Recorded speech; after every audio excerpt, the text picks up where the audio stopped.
Gujarat bulletin news હવે છે અગત્યના સમાચાર। અમદાવાદ જિલ્લાના સાણંદના કલાણામાં થયેલી જૂથ અથડામણમાં 3 મહિલા સહિત 25ની કરાઈ ધરપકડ। સાણંદ તાલુકાના કલાણા ગામમાં નજીવી બાબતે થયેલી તકરારે હિંસક સ્વરૂપ ધારણ કરતા સમગ્ર પંથકમાં ચકચાર મચી ગઈ છે। 2 દિવસ પહેલા જૂથો વચ્ચે થયેલા ભયંકર પથ્થરમારાની ઘટનામાં સાણંદ જીઆઈડીસી પોલીસે કડક કાર્યવાહી હાથ ધરી છે। આ મામલે પોલીસે અત્યાર સુધીમાં 3 મહિલાઓ સહિત કુલ 25 શખ્સોની ધરપકડ કરી છે, જ્યારે હજુ પણ ગામમાં ચુસ્ત પોલીસ બંદોબસ્ત ગોઠવીને કોમ્બિંગ ચાલુ રાખવામાં આવ્યું છે।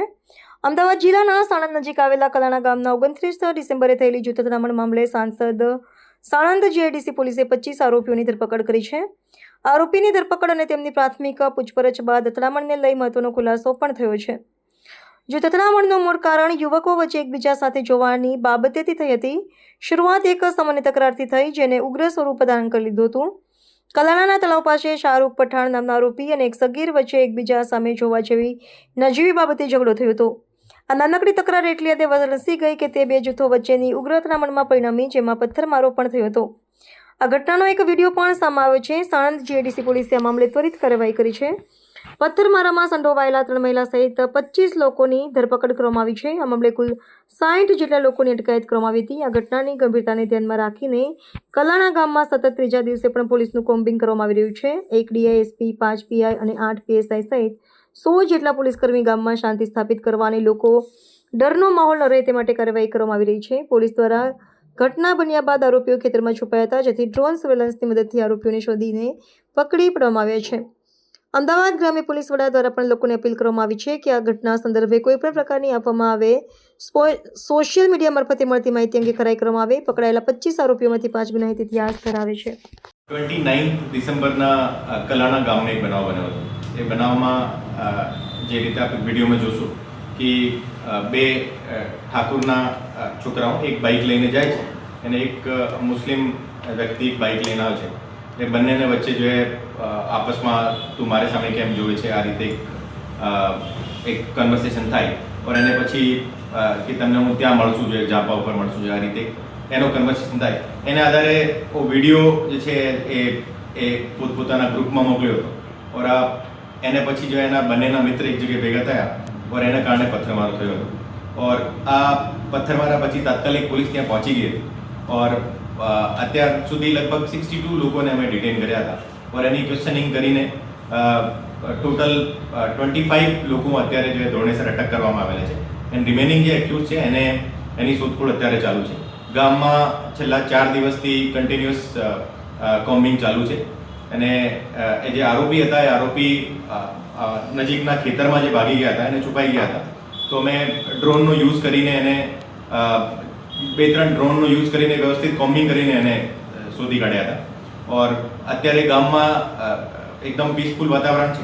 એને કોઈ પણ પ્રકારની કોઈ ઇસ્યુ છે નહીં। એને અમારી પોલીસ ત્યાં કન્ટિન્યુઅસ ત્યાં હાજર છે और હું પણ આજ પણ વિઝિટ કરીને આવ્યો છું।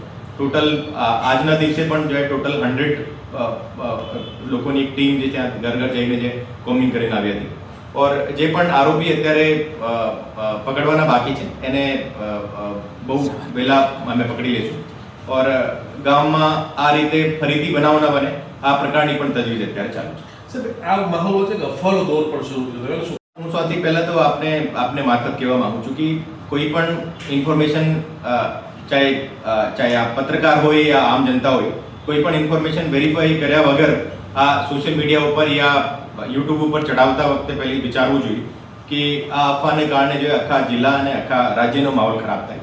અને ખરેખર જે તમે આ રીતે જોયું તો કે 3 છોકરાઓનો એક ઝઘડો હતો અને આ છોકરાઓનો ઝઘડો જો એની ફેમિલીને કારણે જો બે જૂથમાં પથ્થરમારામાં બદલ્યો હતો। એમાં કોઈ બીજો કોઈ એંગલ નથી અને આજે જે પણ અફવાઓ ફેલાવતો હોય એને અત્યારે પણ નોટિસ પાઠવવામાં આવેલા છે। એને તમામને વિરુદ્ધ પણ કાર્યવાહી કરવામાં આવશે। એનો અત્યાર સુધી જે છોકરાઓ છે એનો અત્યાર સુધીની તપાસમાં એનો કોઈ ગુનાહિત ઇતિહાસ સામે આવ્યો નથી। એની એક આજથી થોડા દિવસો પહેલી એક નાની એક કહાસુની જેવી થઈ હતી। બાકી એવો એનો કોઈ મેજર ઇસ્યુ છે નહીં। અને એ જે છોકરાઓ હતા એ છોકરાઓ જે જૂનો જે બનાવ હતો એમાં સામેલ ના હતા। અને અત્યારનો બનાવ જે છે એનો કોઈ જૂના બનાવથી કંઈ સંબંધ નથી।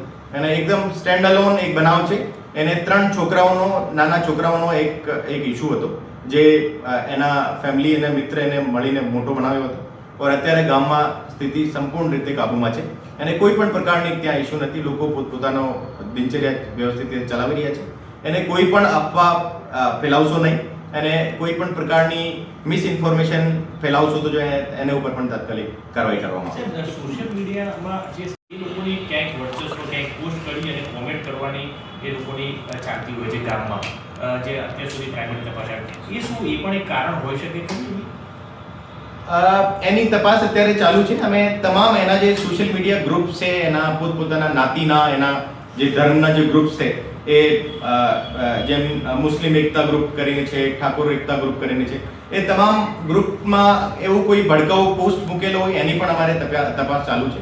और એ ઇન્સ્ટાગ્રામ ઉપર જે પોતપોતાના જે સ્ટન્ટબાજીના જે કંઈ વિડીયો એને અપલોડ કરતા હોય એને ઉપર પણ અમારી વોચ ચાલુ છે.